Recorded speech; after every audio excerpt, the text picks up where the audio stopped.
आज हम बात कर रहे हैं पेपर लीक के मुद्दे पर।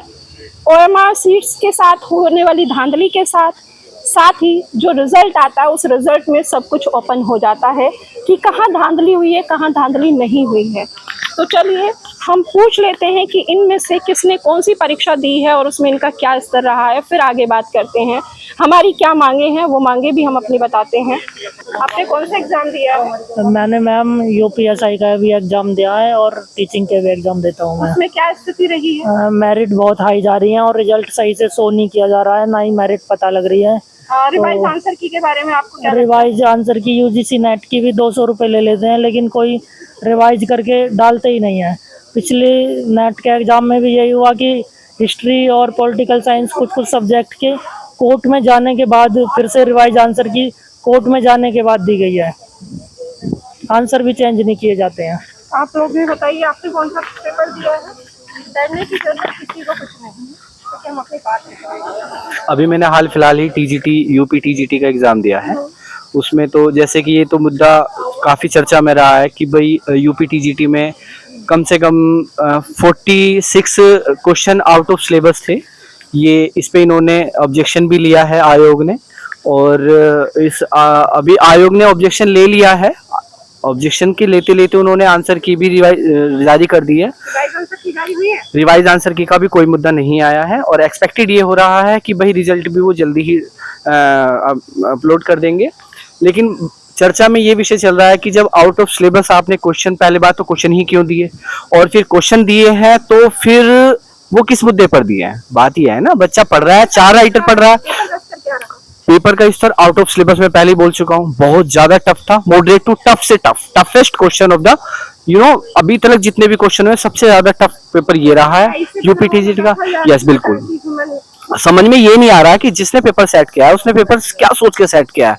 आप ये सोचिए कि 4 जो प्रेस्क्राइब्ड हैं राइटर, उससे आउट ऑफ सिलेबस आपने क्वेश्चन कैसे रख दिए, मेरी समझ में नहीं आ रहा। मैं इंग्लिश से हूँ, इंग्लिश टीजीटी की मैं बात कर रहा हूँ, मैं इंग्लिश पीजीटी का भी देता हूँ। और आप ये सोचिए कि इंग्लिश पीजीटी, जो बच्चा पीजीटी 12th क्लास पढ़ाने जा रहा है, उससे आप चाइल्ड का प्लूरल पूछ रहे हैं।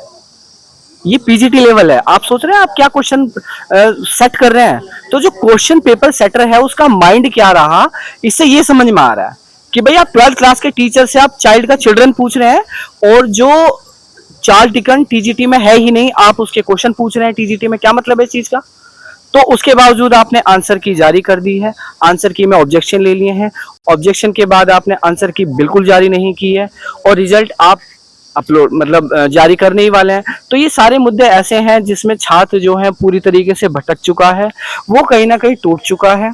उसके अंदर अब इतनी हिम्मत नहीं है, क्योंकि इतनी बड़ी उसकी पहुंच नहीं है कि वो आयोग के अंदर कुछ बदलाव कर दे, और इतने उसके पास रिसोर्सेज नहीं है कि वो अपनी पढ़ाई को छोड़कर इतना टाइम आयोग में बैठा रहे, उसके पास धरना दे। आखिर ऐसे में बच्चा क्या करे, आप हमें बताइए। मैम मेरा भी ये एग्ज़ाम नहीं था, मेरा एग्ज़ाम था पीजीटी का, जो अभी हाँ पॉलिटिकल साइंस था मेरा, ठीक है ना। तो उसमें जो क्वेश्चन हैं वो इजी टू मॉडरेट रहे हैं। बाकी मेरा फर्स्ट अटैम्प्ट है, अभी जैसे भी आंसर किया आएगी उसी के अकॉर्डिंग मैं बता पाऊंगा। बाकी मेरिट को ज़्यादा जाने के जो चांसेस नहीं है। बाकी लोगों से सुनने के बाद क्या लग रहा है? क्योंकि आपको एक बात मैं बता देती हूँ, रिवाइज आंसर की किसी भी कमीशन ने 2022 से देनी बंद कर दी जी। रिवाइज आंसर की आपको ना यूजी नहीं, ये तो गलत है, ये तो स्टूडेंट का राइट है ना, उसे क्लियरिटी पता चलना चाहिए ना, कितना मेरा स्कोर है, कहाँ मेरा। रिवाइज आंसर की आपको नहीं दी जाती। हाँ जी, हाँ जी, ठीक है। तो ये समस्या तो सबसे बड़ी बनी हुई। दूसरा बात है, उसके बाद जो परिणाम दिया जा रहा है, उस परिणाम के बाद जो हमारी कट ऑफ होनी चाहिए वो हमें एकदम से नहीं बताई जाती। अगर रिजल्ट ईमानदारी से आया है तो कट ऑफ भी हमें एकदम से बता देनी चाहिए। बिल्कुल, वो नहीं बताई जाती, बहुत सोच समझ के विचार किया जा रहा है, सब चीजें हो रही हैं। अब दूसरा मुद्दा हमारा ये आ रहा है कि जो लोग पास हो रहे हैं, कि हमें ये तो पता चल रहा है कि धांधली हुई है, तो स्पष्ट दिख रहा है। अब जो रिवाइज आंसर की है वो दीजिए, उसी के साथ ट्रेजरी जो कॉपी है ओएमआर की सिलेक्टेड लोगों की, वो हमें चाहिए ओएमआर के साथ। उससे होगा क्या कि जो हमारा ओएमआर में फेरबदल हुआ है वो हमारे समक्ष होगा। ठीक है। तो ये मुद्दे अगर हम उठाते हैं, क्योंकि हमारी मांग यही है कि अगर हमें चैन लेना है तो हमें लड़ना भी पड़ेगा। बिल्कुल बिल्कुल, कहीं ना कहीं ट्रांसपेरेंसी तो रखना पड़ेगा। पारदर्शिता के नाम पे अपारदर्शिता है, पर्दे पर पर्दा है, उस पर्दे को हटवाने के लिए हम ये कार्बन कॉपी शो नहीं करते बिल्कुल भी। ठीक है, आप लोग बताइए आपका क्या कहना है। और स्टूडेंट बहुत एंजाइटी और डिप्रेशन बहुत पकड़ रहा है। नहीं, अपना बोलना तो पड़ेगा, जब तक बोलेंगे नहीं तब तक देखो बातें उठेंगी नहीं, क्योंकि हर स्टूडेंट के दिमाग में एक अलग चीज चल रही है।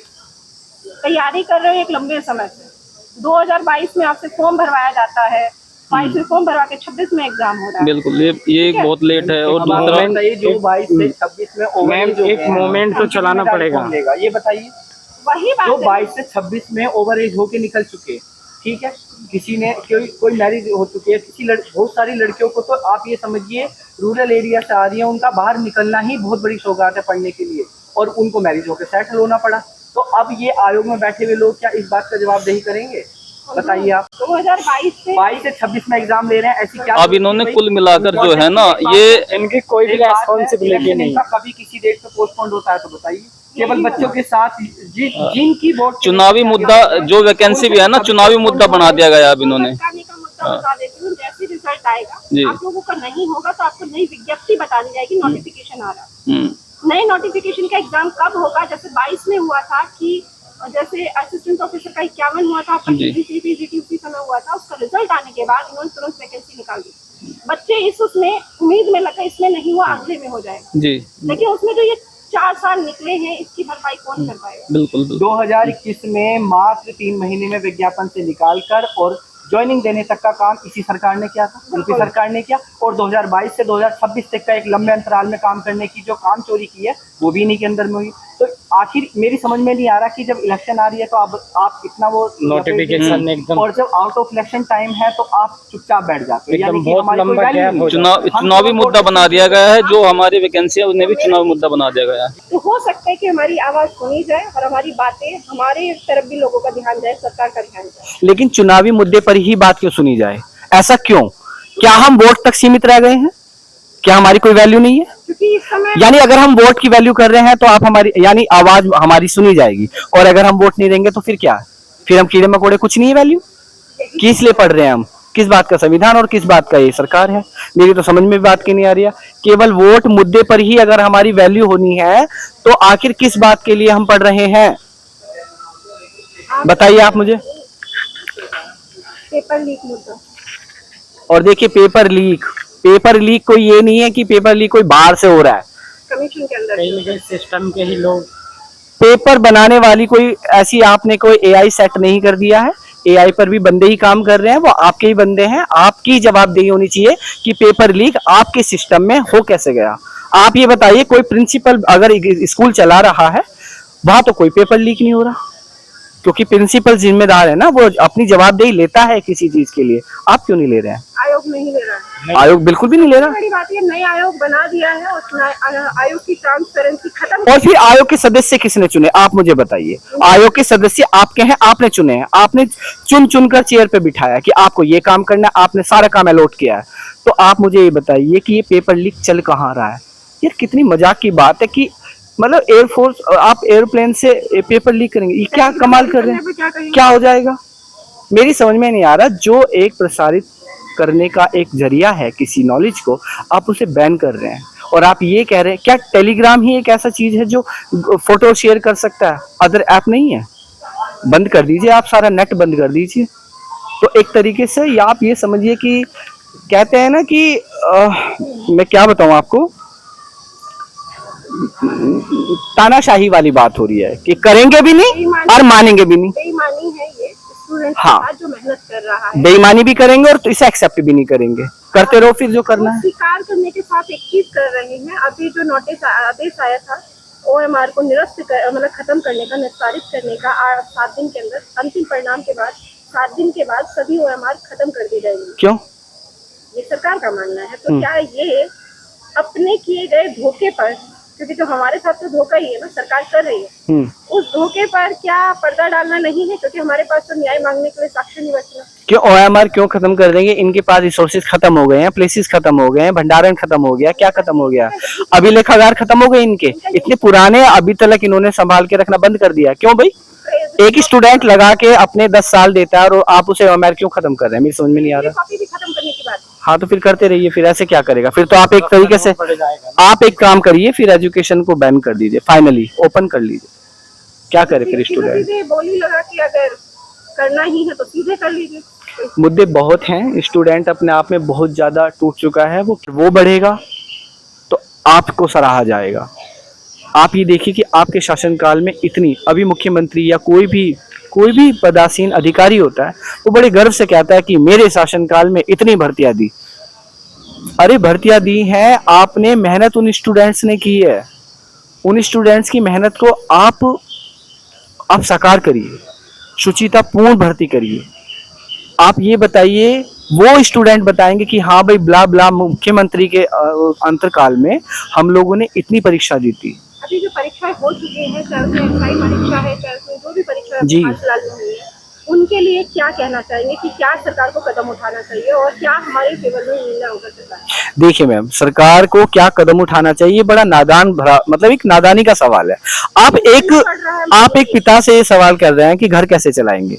वो पिता है, वो सब जानते हैं।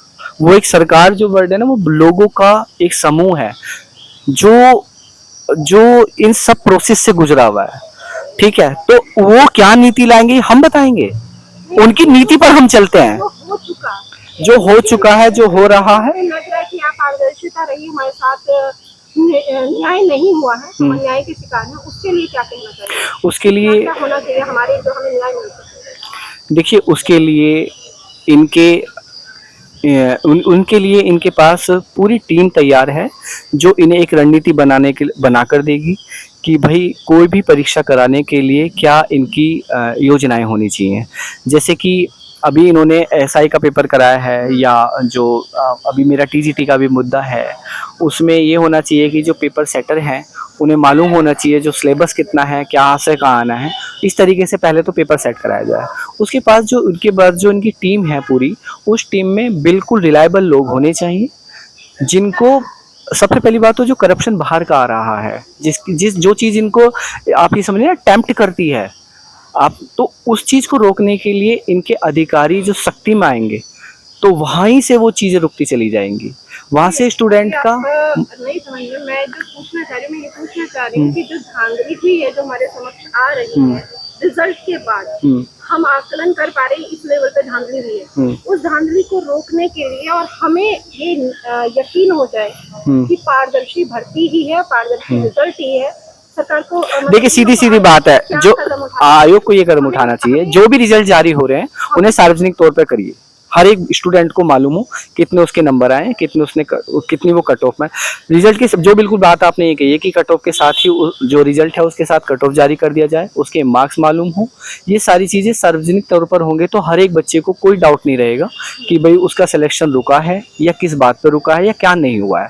अगर बच्चे के अंदर की खामी निकल कर आए तो वो अपने आप को इम्प्रूव करे। सरकार को अपने आप को प्रूव करने में कोई पीछे नहीं हटना चाहिए, सारे रास्ते खोल देने चाहिए, सार्वजनिक रिजल्ट जो है वो जारी करना चाहिए। यूपीएसआई की जो ओएमआर शीट है, वो ओएमआर शीट और ट्रेसी कॉपी देनी चाहिए? हाँ बिल्कुल देनी चाहिए, क्यों नहीं देनी चाहिए। क्योंकि अब जो बच्चे सेलेक्ट हो चुके हैं वो, और जो बच्चे मेहनत करने के बाद सेलेक्ट नहीं हो, वो जवाबदेही किससे करेंगे? वो सरकार से करेंगे, आयोग से करेंगे। आयोग को पूरा सार्वजनिक रिजल्ट करना चाहिए कि भाई अगर आपके अंदर कोई कमी है तो आप हमारे पास लाइए, और अगर कमी इंसानी हो जाती है तो उसे इम्प्रूवमेंट किया जाए। इन्होंने कट ऑफ दिया है साथ के साथ, लेकिन वो कट ऑफ इतना हाई है 92% पे जनरल और ओबीसी और ईडब्ल्यूएस का मेरे ख्याल से रिजल्ट रहा है। तो वैसे स्थिति में 92% लगभग 5000 वैकेंसी होने के बाद 12000 लोग, इसमें 15000 लोग बुलाए हैं, संभव है कि 92% तक रिजल्ट रुक जाए।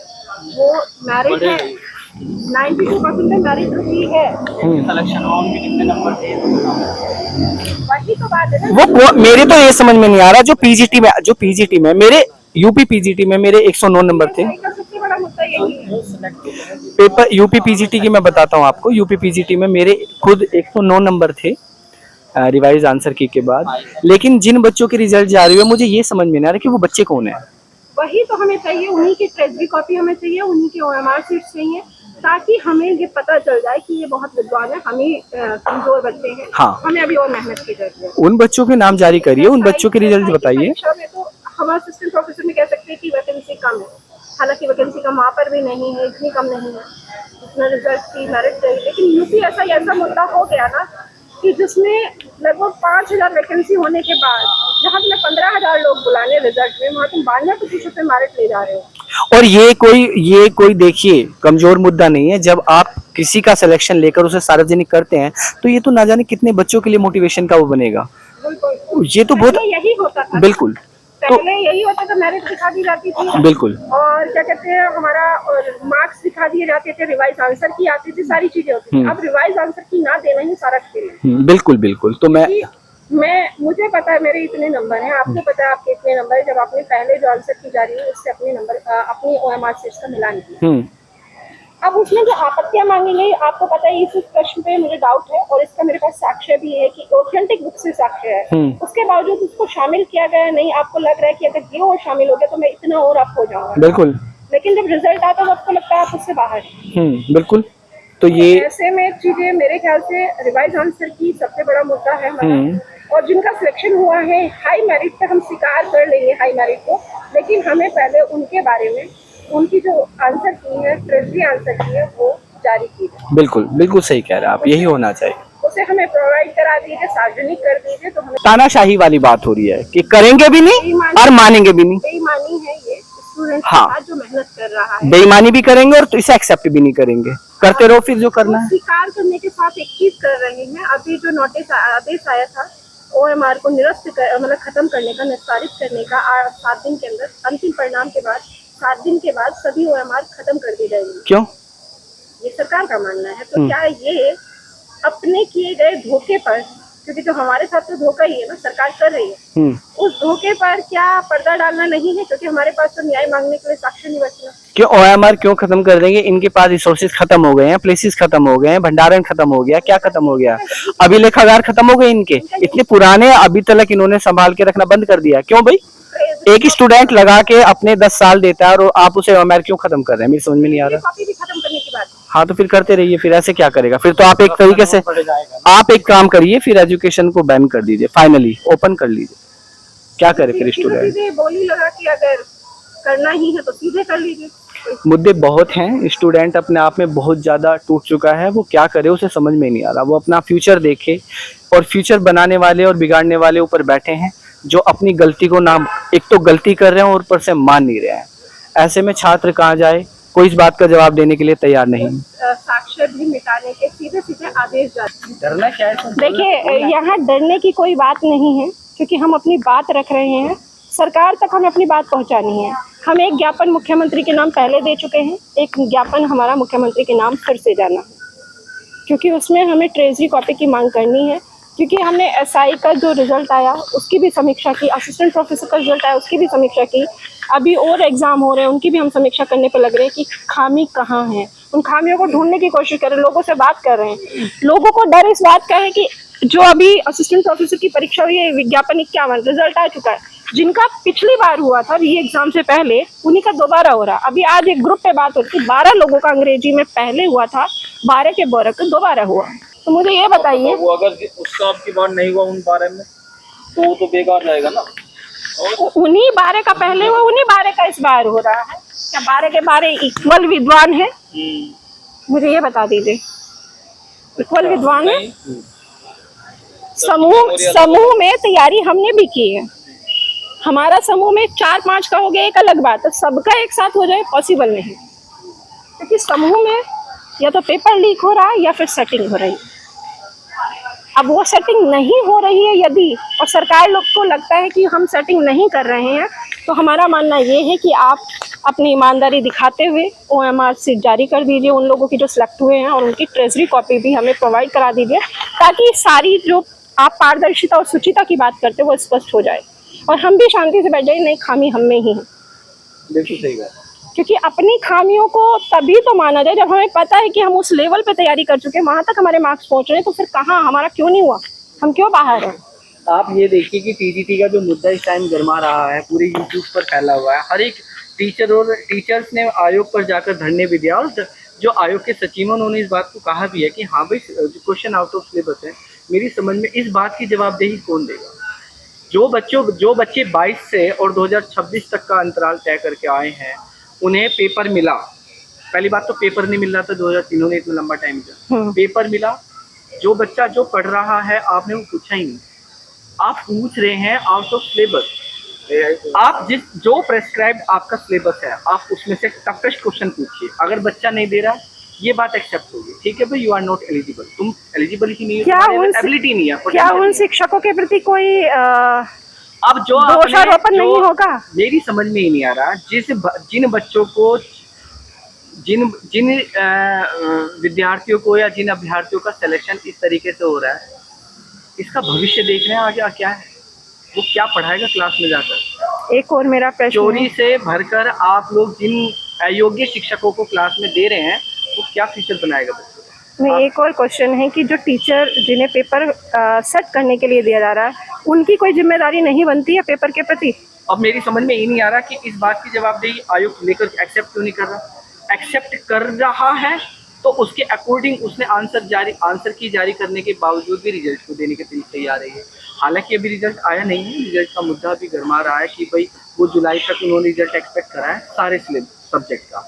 अब ये बात अगर ये अंग्रेजी वाला जो विषय है, अंग्रेजी विषय जो है, अगर इसकी समय से रिजल्ट आ जाता है तो आप ये पूरा मान के चलिए कि पूरा मुद्दा सेटिंगबाजी से हुआ है और आयोग इसमें गलत है।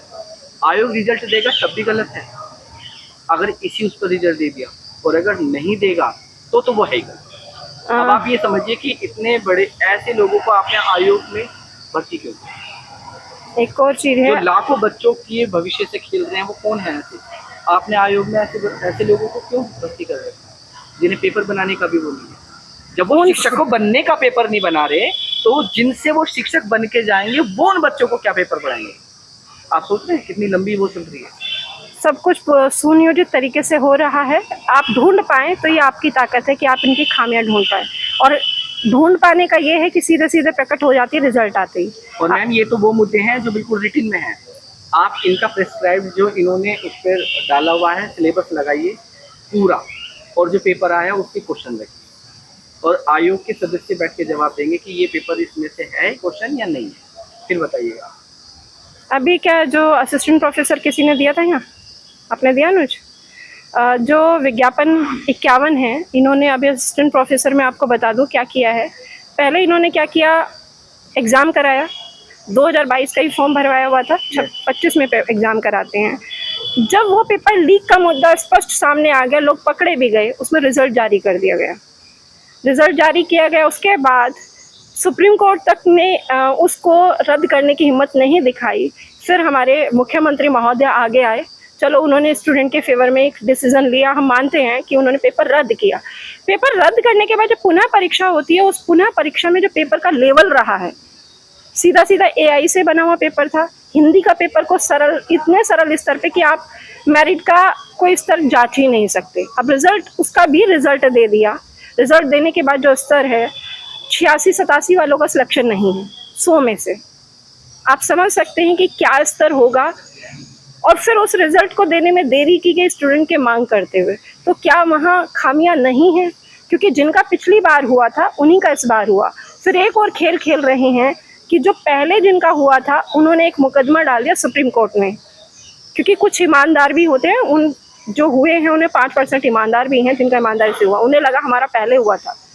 अब वहाँ पे भी मुकदमा हो गया, इस वाली परीक्षा पुनः परीक्षा का रिजल्ट है, इसका भी मुकदमा हो गया।